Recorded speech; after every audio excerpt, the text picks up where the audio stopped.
Hi, everybody. Welcome to a Quickie with Miss B. I'm Miss B. Today's Wednesday. Yep. Hump day. Mike. So today we're going to be talking about would you live and fill in the blank. Excuse me. So today we're going to talk about...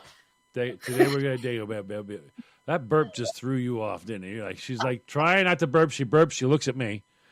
And then she's like, "Excuse me." What does what does that mean? Well, instead of having a brain fart, I had a burp fart. Something. It's something. I always love though. You'll try your best to just hide it from everybody, and it turns it into a train wreck. This is what I mean. Mastered that yet. This is what I mean by people driving the bus. She goes. She's gonna burp, and instead of just putting her hand up and burp, and then continuing on, she burps, and then she looks at me like, "Oh my God, did you hear that?" And then before you know it, she tries to fix it, and that's where it all goes terribly, terribly wrong. Because she's thinking about fixing it, then she tries to talk, and thinking and talking, those are two things she can't do. It just doesn't work. Okay, so would you live next door to a sewage treatment waste plant? Oh, God. I'll tell you a fast story. I'm at Home Depot, and I ran some Home Depot. Excuse me. And I'm sitting there.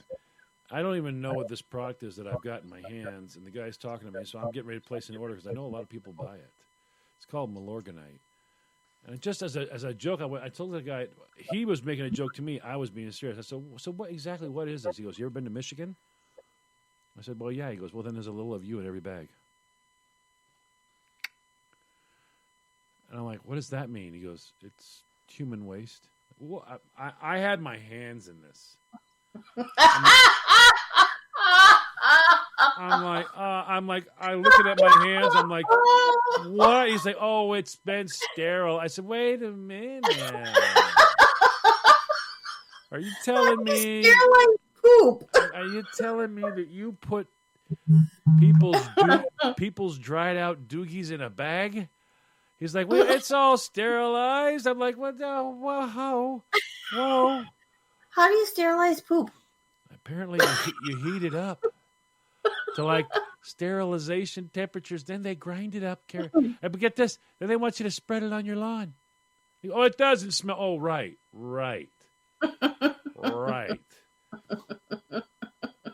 And how he got me was he went, I'm looking at him like, "So what?" I don't understand. He goes, "You just put it down." He's giving me all the crude analysis of it. And he's like, "See how the pellets are all uniform?" And I reached my hand in there, and the pellets were all uniform. He goes, totally natural, 100% natural. He's like, "Smell it." I went, "I don't smell anything." "No, you don't smell anything. It's 100%. I was like, "So exactly what is this?" And he's like, "Well, you ever been to Michigan?" I'm like, "Yeah, it was a little of you in every bag." That's when it just hits. How do they get rid of the poop smell, though, too? Well, he just had me stick my hand. He just had me stick my hand in a bag and go, smell it and go, "No, that's Dookie." I'm like, what? No. That doesn't happen when we got a sewage treatment plant that I have to pass every single day when I go to work. Yeah. And I tell you, you smell the poo in the air. Oh, yeah, but apparently you do there, too, but they do something to it, so it's not. But when you go to any one of your big box stores, any one of them, in the fertilizer section, you're going to see this thing called Malorganite. Tiny, fine black beads. It's human poop? That's what that is. It doesn't stink, and that is sterilized. Yeah. That's what it is. Is that what the sewage treatment plants do? That's apparently what the one there does, and they sell it on a national scale. They're like, "Oh, I figured out what to do. We'll just give it back to them and charge them for it." And it's like, wait a minute. I had to pay you to get rid of it, and now I got to pay. How's that work? You're giving it back if I pay you again, and then I put it on the lawn, and you're like, I just said, "Oh, sucker born every day." I'm like, what?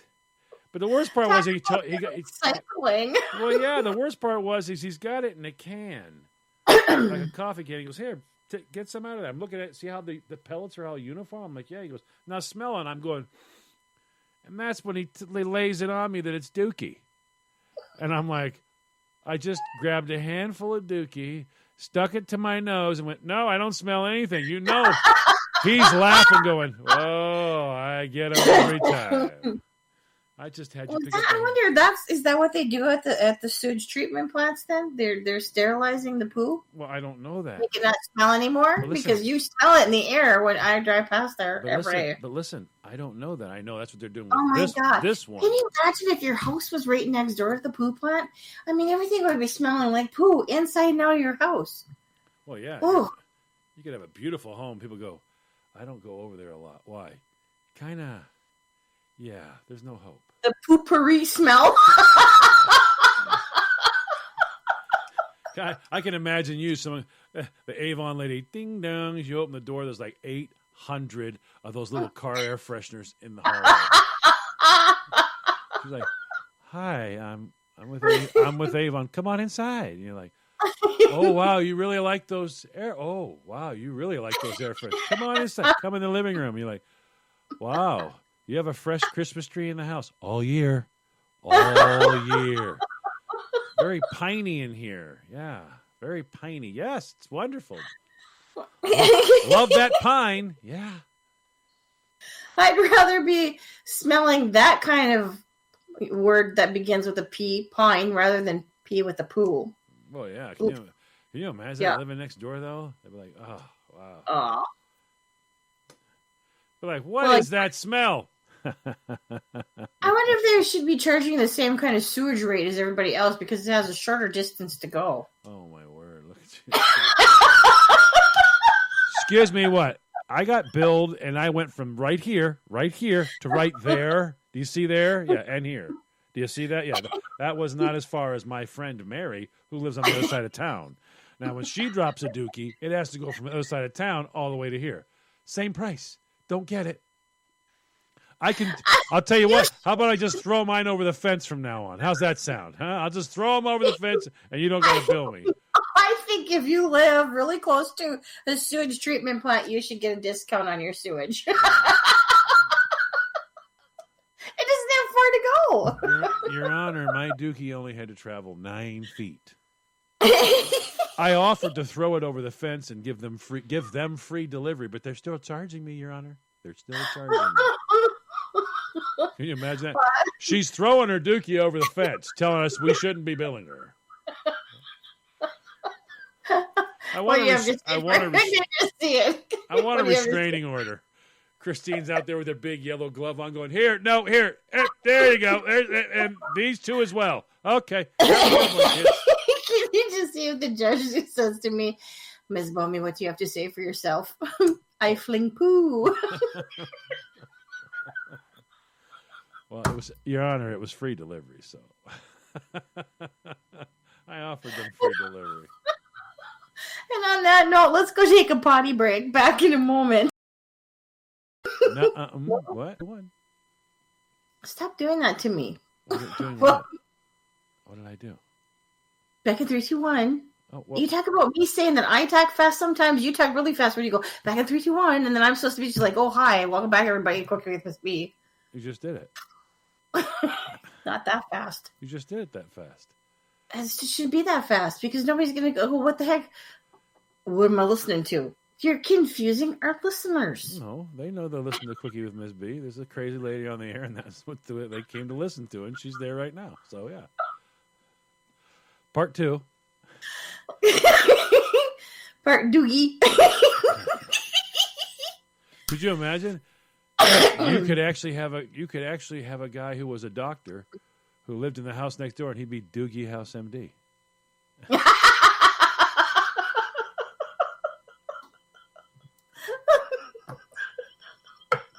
That's just bad.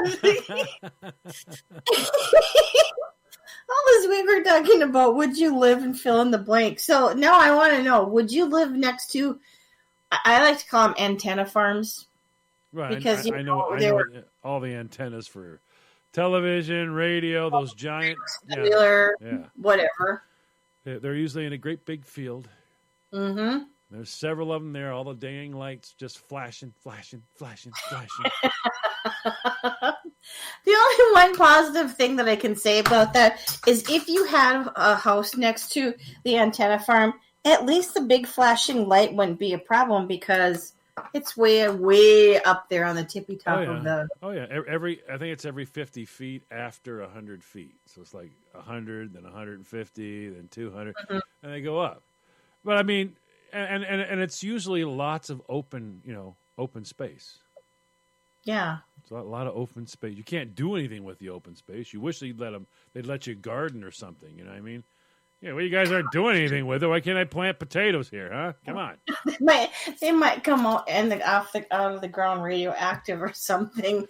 But I've always wondered with that much power rated, because some of those are 100,000 watt antennas, 500,000 watt, and you're like, it just seems like that maybe maybe my guts are getting cooked or something that close to all of that radiate, because that stuff puts out a signal, and then 500 miles later you pick up that signal, and you're like, yeah, but that's an awful lot of juice just floating through the air. Is that nothing happens? Really, nothing happens at all? Ever? Really? You see your neighbor come out of his house and he's a third eyeball. Hey, Tim, good morning. How's it? Oh. Oh, wow. I noticed that tail's starting to really come in, isn't it? So, Tim, let me ask you, how long have you been living here? Why do you ask? Your vision must have greatly improved. Oh, yeah, I can now see better. Oh, I'll bet, yeah. There is that whole third eye thing, That's a special thing for you got going there. And that tail really is getting bushy, I'll tell you what. And the girls got to be having so much fun. Baseball with 3 arms. I mean, yeah. That's got to really make you proud. I mean, that's special. Go extra innings with that one. I don't know. Yeah, you guarantee some of that stuff is kind of weird. You know it is. Some of that stuff's got to be. Well, yeah, I don't know. And those. What is that? Hold on. What does that mean? Yeah. Well, yeah. Yeah. And those. Yeah. What does that mean? What? That seriously? Tell us what that means. Exactly. Yeah. What? What in the world does that mean? Yeah. So,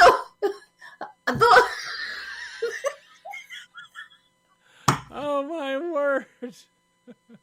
Anybody who knows what she just said, send me an email at Quickie with Miss D. With Miss B. Because I'm still trying to figure it out. And I'm supposed to go next. I'm supposed to agree with her. Yeah, because